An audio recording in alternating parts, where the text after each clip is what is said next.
Freestanding tents like the two tents that I have here behind me are great options for those who don't want to use trekking pole tents but still want to have a lightweight pack. I have here the most popular freestanding tent on the market, the Big Agnes Tiger Wall, as well as the newest freestanding tent to market, the MSR FreeLite. I want to compare the two tents to see whether MSR can compete with Big Agnes when making freestanding tents. Price and weight is pretty much a wash when comparing the two tents. Both cost around $400 US. The MSR FreeLite weighs 910 grams, whereas the Big Agnes Tiger Walls weighs 992 grams. Durability is also practically identical for the two tents. They're both made with 15 denier ripstop nylon, use DAC aluminum poles, and have a lifetime warranty against manufacturing defects. I found that both tents are made with an eye for durability, especially with features like no curve zippers. With all those spec similarities, as well as similarities in just how these tents look, I just had some people walk by and ask me if they're the exact same tent, just in different colors. You may be thinking that these tents are identical. But that's not the case. There's some pretty stark differences that lead to performance differences on trail, and those differences have to do with features, ease of use, performance in bad weather,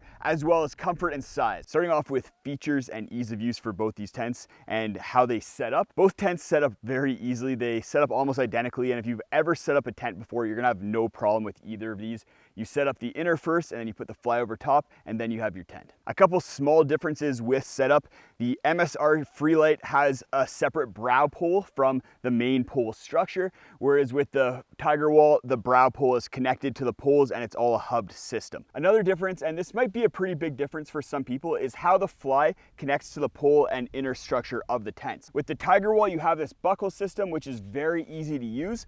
With the MSR FreeLite, you have these grommets that you have to put onto the pole. And once you have the inner and pole structure set up, you have to kind of reach underneath, pull up the pole, and put that grommet on. And it's a little bit more of a pain, especially if you're in sand or muddy ground. As you can see, both tents have two doors and two vestibules. You have one door and one vestibule on either side of the tent. They're both two-person tents, and it's really nice to have two doors and two vestibules so you're not having to climb over the other person as you get in and out of the tent. A feature that the Tiger Wall has that the FreeLite does not, that's really nice, is that you can roll back either one half of the door, or you can roll back both sides of the door and have the entire side of the tent open.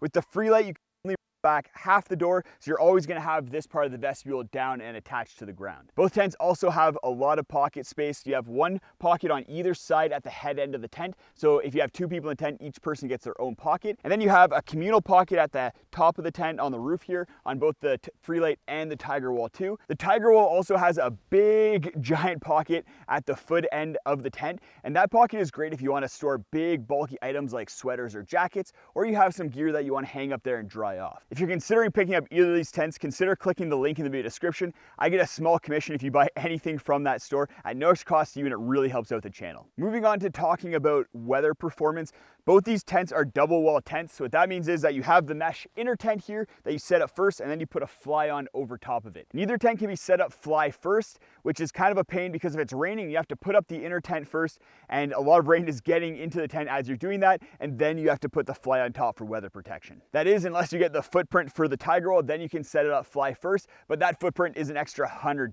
MSR uses universal footprints for all their tents now, so fly first isn't an option even if you do get the footprint. With footprints, I don't think you need a footprint for either of these tents. They have really good durability for the bottom of the tent. I've never had water coming up through the floor, and that's including when in very wet conditions on snowy ground, basically setting up the FreeLite and Tiger Wall in puddles and still not having water come in through the bottom. Neither of these tents have vents. A lot of the time you would see a vent on a tent kind of at the head end here, and because of that, you're not going to have a ton of airflow unless you open up the doors.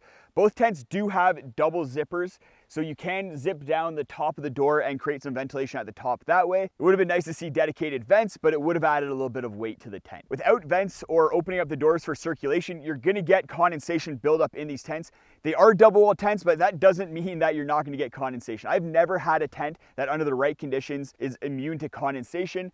The thing with double wall tents is that because it is double walled, you're going to have that inner mesh creating a barrier between you and the condensation that's on the inside of the fly. Both tents have nylon flies with 1200 millimeters of hydraulic head. That's not a lot of hydraulic head for a tent fly, but it's enough that it's going to keep you dry. I've had both tents out in a ton of rain and never had any water leaking through. When exposed to rain or moisture, nylon's gonna absorb some of that moisture as well as stretch when wet. So because of that, when you do have the tent out in rain or very, very humid conditions, you're gonna start to see all the material of the fly start to sag. That's in contrast to tents made out of materials like sil poly or Dyneema, which don't have any stretch or sag when wet. And because nylon absorbs so much moisture, you're gonna have to take time to dry the flies out if it does rain or they do get wet. Semi-freestanding tents aren't known for their wind performance, but I've had both these tents out in some pretty significant winds. I've clocked winds of up to 30 kilometers an hour with the FreeLite, and it held up really good without even using any of the guy out points.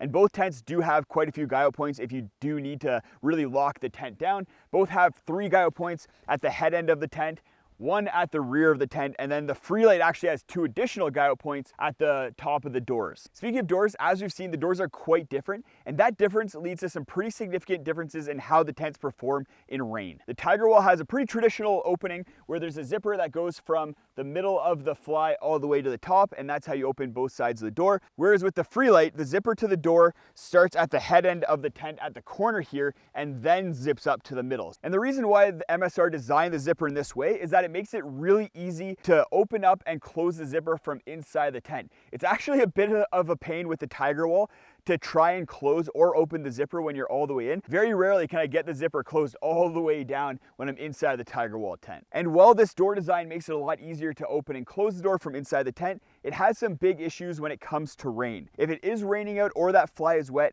as you open the door up, you're gonna have all the water from the door dumping inside the tent. And that's due to the way the door is designed, as well as because of how short the brow pull is on the FreeLite. And as we continue comparing these two tents, we're gonna see that the brow pull differences between the two makes a big difference in a lot of ways. That first difference is how the door opens and dumps water inside the tent if it's wet. The other difference is that if the door is open or you're opening it and it's raining, the rain's gonna come straight down and get everything inside the tent in that way. Whereas with the Tiger Wall, because you have a wider brow pull, you have more overlap of the fly with the inside of the tent, so you're gonna get less water on the inside. Something else that a lot of people are gonna notice almost right away with these two tents is this giant cutout at the head end of the FreeLite. The Tiger Wall doesn't have that. The fly goes all the way down pretty much to the ground. And a lot of people have been speculating on how that's gonna affect weather performance. And like I said, I've had both these tents out in a lot of rain and in humid conditions, and I haven't found the cutout to be affecting the performance of the FreeLite at all. In conditions where I've had condensation building up on the inside of the fly, I never had condensation building up on the inside of this cutout, which I was kind of surprised about, to be honest. As well, when it is raining and you have rain coming down and hitting this cutout, you're not having any water leakage to the inside of the tent. Moving on to talking about what I think is one of the more important aspects of a tent, and that's size and comfort. Starting off with the vestibules, the FreeLite has 15 square feet of vestibule space between the two vestibules, and the Tiger Wall has 16 square feet. Both tents will fit a pack and shoes inside the vestibule, no problem. An issue that I found with the FreeLite, because of this shorter you have a steeper wall angle on the door, and when trying to put taller packs inside the vestibule, I ran into a little bit of trouble and often had to kind of push the pack out to lean against the wall. I did not have that issue with taller packs inside the Tiger Wall. Both tents are 39 inches tall, so that's how much headroom you're gonna have inside the tent. But again, because of that short brow pull on the FreeLite, you're gonna have issues with headroom as you move to the side of the tent. You're gonna have to kind of lean into the middle in order to have maximum headroom. And if two people are sitting up at the same time, it's gonna be a little tight in there. But with the longer brow pull of the Tiger Wall, you can sit up at the edge of the tent, no problem. The Tiger Wall is a bit longer than the FreeLite, but the big difference with the floor comes with how they're designed. The FreeLite has a perfectly rectangular floor. It's 50 inches at the head end and 50 inches at the foot end, whereas the Tiger Wall has an asymmetrical floor. It's 52 inches at the head end and then 42 inches at the foot end. And those differences in floor design changes the types of sleeping pads that you can fit in either of these tents. With the FreeLite, you can just barely fit two 25-inch wide rectangular sleeping pads inside the tent, whereas with the Tiger Wall, you cannot fit two 25-inch rectangular sleeping pads at all, but you can fit two 25-inch wide mummy sleeping bags in there. And because of the little bit of extra width at the head end, those are gonna fit a little bit better than with the two rectangular inside the FreeLite. For a lot of people, if they're buying a new tent, they don't wanna have to buy new sleeping pads, so just keep in mind how your sleeping pads are gonna fit in both of these tents. Let me know in the comments which of these two tents you like more, and if you're interested in an even lighter tent, go check out my review of the Durson X-Mid tent up there. It's a trekking pole tent and might be the best designed tent ever.